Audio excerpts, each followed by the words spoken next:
Hi అండి, welcome to my channel అక్క చేతి వంట. నమస్తే అండి, మీరందరూ బాగుండాలని మనస్ఫూర్తిగా దేవుని ప్రార్థిస్తున్నాను.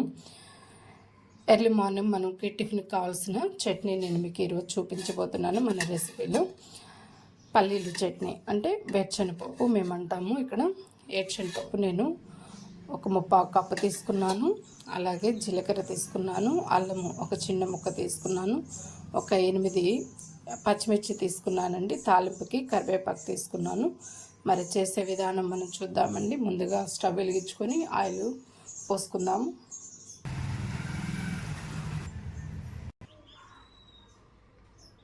స్టవ్ వెలిగిద్దామండి.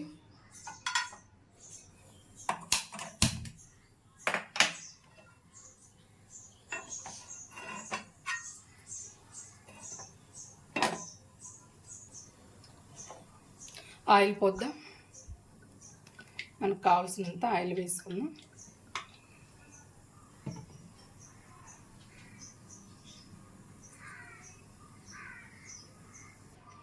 మనకి ఆయిల్ అంతా మరిగిపోయింది. ఇప్పుడు పచ్చిమిర్చి మనం రెండింటిగా ఇలాగా కట్ చేసేసి వేసేసుకుంటామండి. కట్ చేసి వేసిన దానివల్ల మనకి ఎగిరి పడదు. పేలవు. ఇలా కట్ చేసి మీరు వేసుకోండి. కడిగేసి చెమ్మంతా ఇప్పుడు వేయించుద్దాం. పచ్చిమిర్చి బాగా వేగాలి, వేగితేనే పచ్చివాసన పోతుంది.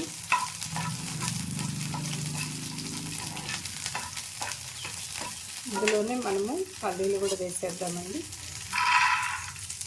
వేరుశనగపప్పు వేసేస్తుంది. ఇది కూడా బాగా ఫ్రై అవ్వాలి.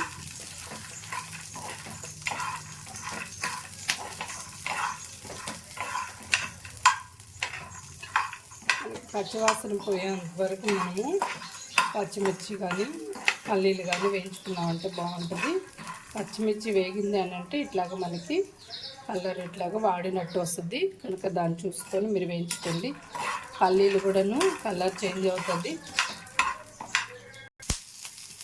మనకి వేరుశనగపప్పు పల్లీలు వేగేటప్పుడు చిటపట్లాడుతాయి. అదేనండి మన గుర్తు.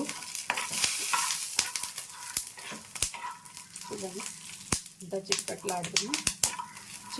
ఆడుతూ ఉంది అని అంటే మనకు వేగుతున్నాయని. లేదనంటే వేగకుండా ఉంది అంటే చట్నీ టేస్ట్ అనిపించదు, రుచిగా కూడా అనిపించదు, ఎదురు వాసన వస్తుంది.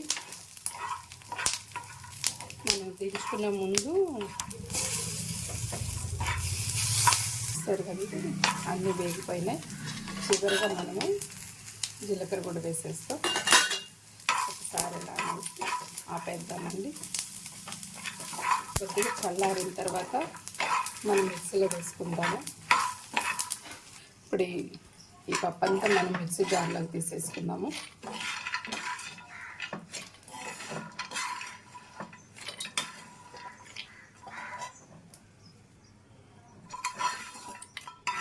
వేరుశనగపప్పు వేసుకొని మనం చేసుకున్నామంటే, అంత అల్లం ముక్క వేసుకున్నామంటే ఎంతో టేస్టీగా ఉంటుందండి. ఇప్పుడు ఈ అల్లాన్ని మనము ఒక 2 ముక్కలుగా కట్ చేసి మిక్సీలో వేసేద్దాము. మనం అల్లం ముక్కలు కూడా ఒక 2-3 ముక్కలుగా ఇట్లా కట్ చేసేద్దామండి.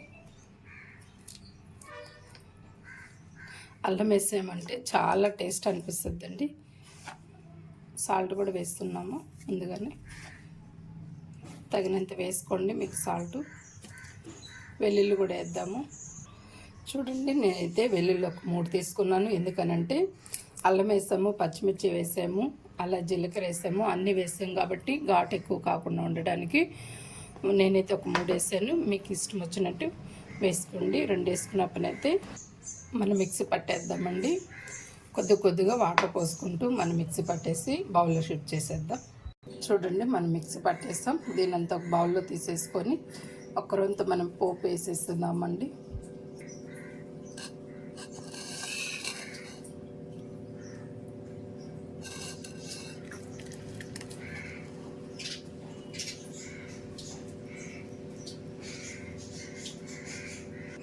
కొద్దిగా వాటర్ పోసుకొని తిప్పి పోసేద్దామండి. ఇలా తీసేసుకొని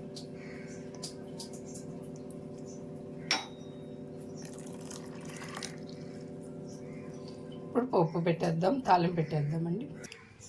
ఇప్పుడు కొద్దిగా మనం పోపు పెట్టేసేసుకొని దీంట్లో వేసేస్తామండి. ఒక చిన్న ప్యాన్ వెలిగించుకొని మనము ఆయిల్ పోసుకుందామండి.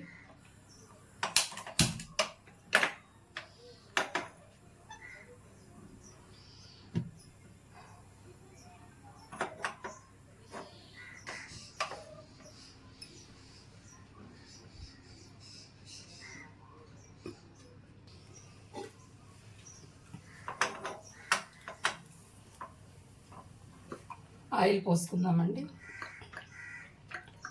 ఎక్కువ అవసరం లేదు, కొద్దిగా చాలు మనకు ఆయిల్.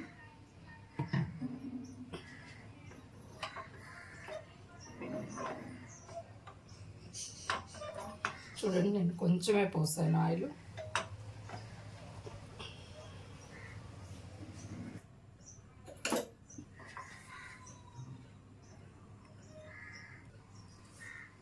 మనకు ఆయిల్ వేడెక్కువైపోయింది, వేడెక్కువైంది. ఒక్క రొంత మనము ఆవాలు వేస్తున్నాం, చుట్టుపట్టు అంటున్నాయి చూడండి. కొద్దిగా మినప్పప్పు వేస్తున్నాం, ఒక స్పూను. జీలకర్ర ఇందాక వేసుకున్నాం కాబట్టి కొద్దిగా వేస్తున్నాను. అలాగే కరివేపాకు వేస్తున్నానండి. అంటే స్టవ్ ఆపేస్తాం.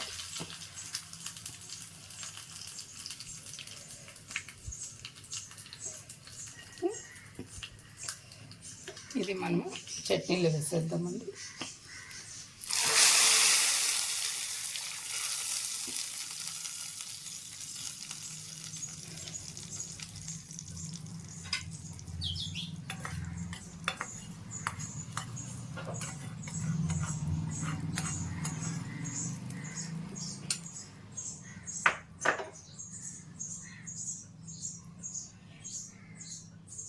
చూడండి, మనం పల్లీల చట్నీ చేసాం కాబట్టి ఆరోగ్యానికి కూడా చాలా మంచిది.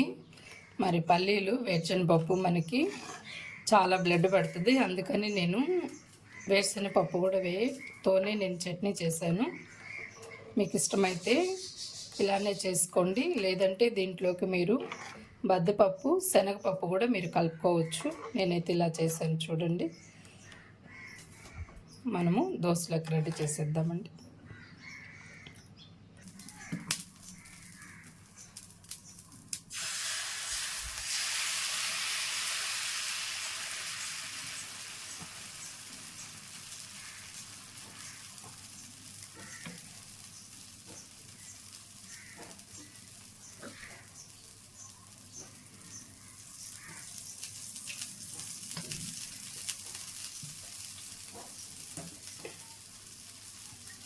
ఆయిల్ మీకు ఎంత కావాలో అంత వేసుకోండి దోశలోకి.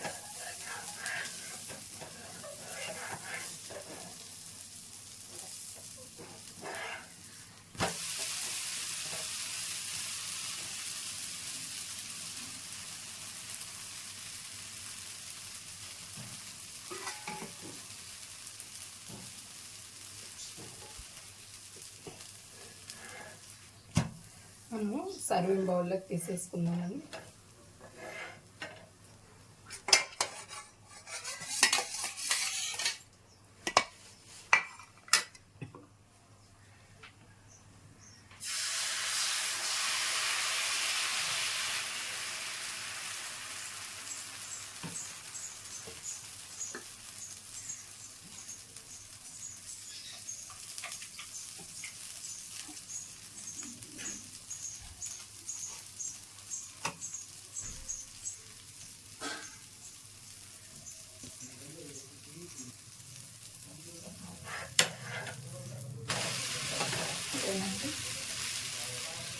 చూసారా ఎంత మంచి కలర్ వచ్చిందో, మనకి బ్రౌన్ కలర్ వచ్చింది పైన.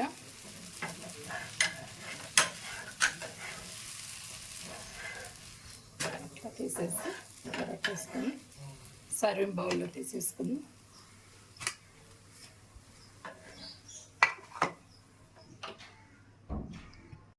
ఇంతేనండి మన పల్లీల చట్నీ. చాలా ఆరోగ్యానికి మంచిది. చూడండి ఎంత బాగా మనకు మంచి కలరు. తాలింపు పెట్టేసాం, మనం దోశలో కూడా వేసేసుకుంటున్నాం. మీకు నచ్చినట్లయితే లైక్ చేయండి, షేర్ చేయండి, సబ్స్క్రైబ్ చేసుకోండి ఫ్రెండ్స్. నమస్తే.